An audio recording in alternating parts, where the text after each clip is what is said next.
Resolution PA, and I'm going to be answering the question of a classic clause that you find in a disability attorney's contract. All right.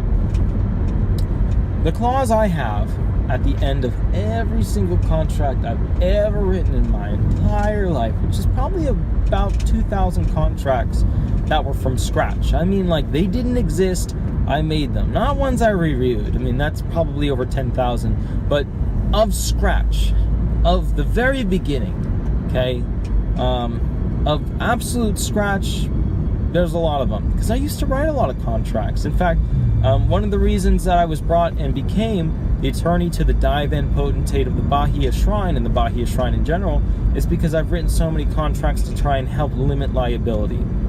So this is something I put in that may be unique to mine with the wording, but is not unique in its application, okay? Meaning other people use it, just might not have a similar wording.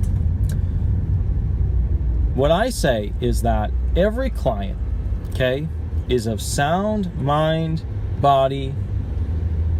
They're not under duress. They're not smoking anything. They're not high on anything. They are completely aware of what's going on and capable of making an informed decision.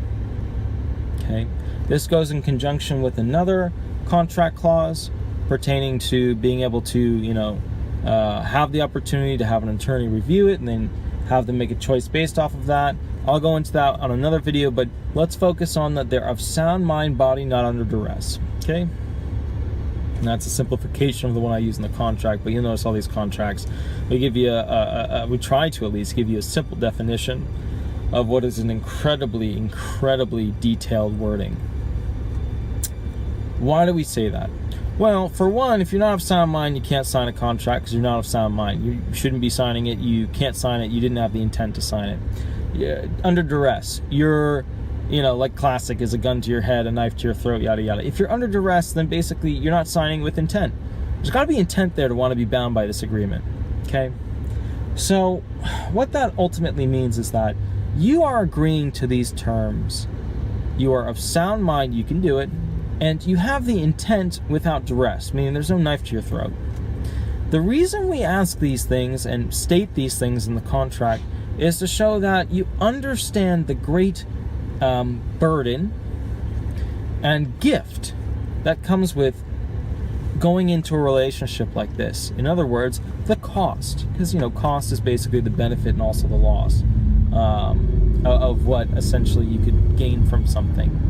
So that's important to understand for your contract, because if it doesn't have a provision like that, then potentially you could have signed it under duress or blah blah blah, and you can try and say, hey, now obviously somebody can still sign a contract where there's a knife to their throat and it could have that provision, but in a legal contract between a disability attorney and just a regular old claimant having a good time, it's very difficult to show that they were with a gun to their head or that they had a knife to their throat for duress.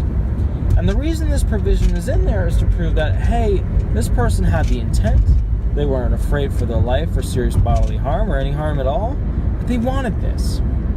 And that's the main focus of that clause, is to show that, hey, you really wanted it, okay? So, my name is Attorney Walter Rudolph Hnot III. I'm with Disability Resolution PA. I hope all is well. I'll catch you a little bit later. If you have a unique question for your unique claim, give me a call. And also remember, by the time you watch this, video may be moot or old or blah, blah, blah. In that case, give me a call and I can always answer the more customized version for you. And we'll keep things rolling. All right? Thanks so much. Have a wonderful day. Bye-bye.